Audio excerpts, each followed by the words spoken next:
નમસ્કાર દર્શક મિત્રો, હું છું હેતલ સોની અને તમે જોઈ રહ્યા છો આજના સમાચાર.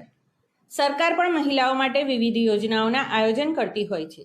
ત્યારે અમદાવાદમાં ભાઈઓ દ્વારા ચાલતા કરાઓકે ગ્રુપની સાથે તાલ મિલાવીને દક્ષાબેન શાહે પણ મહિલા સિંગરોના સાથ સહકારથી મેલોડિક વોઇસ ગ્રુપનો શુભારંભ કર્યો છે, જેમાં મહિલાઓની સાથે સાથે ભાઈઓનો પણ સહયોગ મળી રહ્યો છે.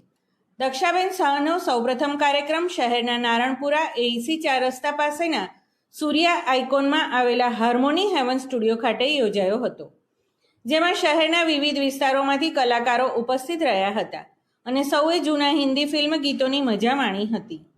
દક્ષાબેન શાહે સમગ્ર કાર્યક્રમનું સંચાલન કર્યું હતું અને પોતે પણ એક સારા સિંગર છે અને તેમની સાથે હાજર બહેનોએ પણ આજના કાર્યક્રમની મોજ માણી હતી. સ્ટુડિયોના માલિક શ્રી મિન્ટુજીએ સમગ્ર કાર્યક્રમથી પ્રભાવિત થઈને દક્ષાબેન શાહનું સ્વાગત સન્માન કરી યાદગીરી રૂપે આકર્ષક મોમેન્ટ આપીને પ્રોત્સાહિત કર્યા હતા.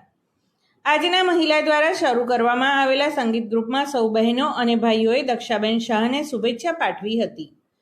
રિપોર્ટર પ્રકાશ સોની, નવા વાડજ, અમદાવાદ.